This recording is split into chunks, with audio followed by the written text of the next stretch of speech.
So the suspense is almost over with. We'll have our answer, I believe, soon enough, whether Caitlin Clark will be joining Unrivaled, because there are only 2 spots left. Even with the additional spots, all that's left to be announced is 2 spots. Now, Caitlin Clark could join them later. She could change her mind at any time, and they'll do whatever they can. Back handspring over to Iowa or Indiana or wherever she is to hand her a check, or a Brinks truck they'll drive to pick her up with. So any of that, that's a caveat for what I'm saying. But the announcements, you'd have to imagine, are going to come in the next day or so. The final announcements, I'm guessing they'll come on Tuesday the 19th, because I believe on the 20th is when the clubs are announced. And the way that they're doing this is they're having the coaches pick the teams and balance the rosters with teams that they think are fair and competitive, but also they don't know which team they're coaching. And then afterwards, they find out which team they're coaching. We've seen the clubs and everything. But the big news today was that they've got a State Farm sponsorship. And that's significant. One way or the either way, it's significant, right? But the thinking is because Caitlin Clark also has a State Farm deal, that State Farm deal could foretell her participation in the league. Not to mention, hell, I would be impressed. I would be impressed if Unrivaled got these deals without Caitlin Clark. That would be something, right? They're able to get that TNT deal that they got, and they're able to get this State Farm deal, and Clark's not even a part of it. Hell yeah. Good for them. Good for women's basketball. But there's a big but there. I think all of us have at least still the inkling of doubt, or perhaps just the knowledge of Clark's motion, that one sees these sorts of deals and believes that perhaps the involved parties were informed of something. And, with Caitlin Clark and Unrivaled, I've done a bunch of videos on this by now, but basically you got to look at it like this, right? She initially said no, or she initially said she wasn't playing basketball in the offseason, which is the equivalent of no. Then we get the report that Unrivaled is doing a full court press, Messi-like offers, blah, blah, blah, blah, blah. Then you had that day where Nafisa Collier came out and said that they were expanding the league and there were going to be more teams. And it was going to be 36. And that same day, there were 2 separate reports that came out. One from the president of Unrivaled, her husband, Collier's husband, who said they have a spot open for Clark. And 2, another separate report that said Clark was leaning toward doing it, 60-40, something like that, and that they were in discussions. Since that point, Clark has been asked directly at Stephanie White's introductory press conference whether she's doing it, and she said, if I feel like playing, we'll see, which wasn't a no. Now, she's been coy in the past and said, we'll see, and didn't do things. Let's be clear about that. She said basically the same thing about the 3-point contest for the WNBA All-Star game and didn't do it.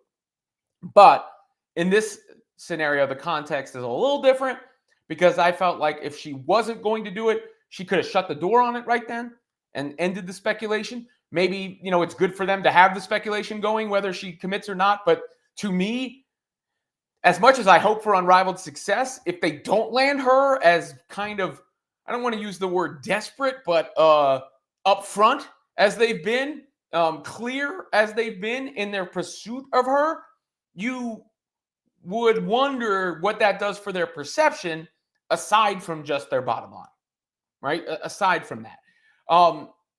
And then finally, the last little thing that came out was the Pablo Torre episode where he was talking to John Skipper, who used to run ESPN, is now part of Meadowlark Media, but is a big-time investor in Unrivaled, helped them get their media deal, and made no bones about it.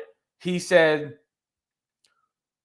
ideally, the biggest possible thing for this league would be that Caitlin Clark is a part of it and she's playing in the first games. So he also confirmed they were in discussions. He said he could not reveal the details of the discussions for legal reasons, amongst other things. But he said all that. And he also said she had not given them an answer, yes or no. That was the comments. I don't know when that was taped, but you know, hi, I'm Jake from State Farm was the news from today, and you see, this is how people are taking it. We are excited to announce our sponsorship with State Farm. This comment: State Farm is one of Caitlin Clark's biggest sponsors. CC is so doing Unrivaled. This is their way of hinting at it. And I've said it, from the beginning, and you guys who've been following me have heard my various takes on this, a few things. Only Caitlin Clark can decide whether it's good for her to do Unrivaled or not. She is the only one, her and those who are closest to her.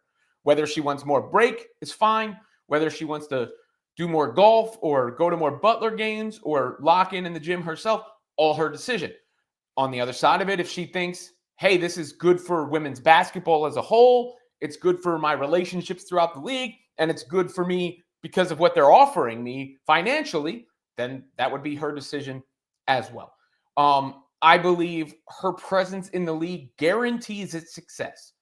Not to say it can't be successful without her, but it guarantees her success. Selfishly, I would love her to play in Unrivaled for two reasons.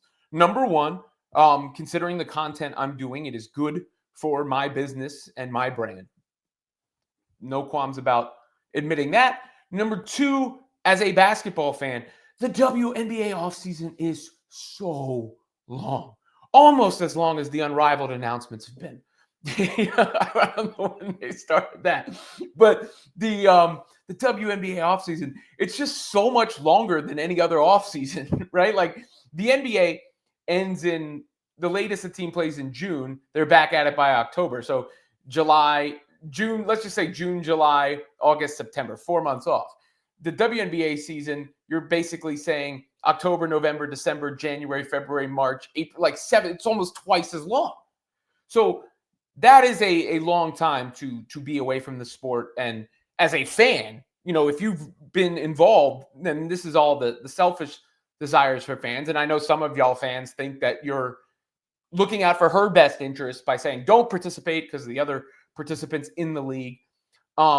Regardless, I do think the next video I make on this will have an answer, is my inclination, my guess, that the next video will have an answer whether Caitlin Clark is Unrivaled or not.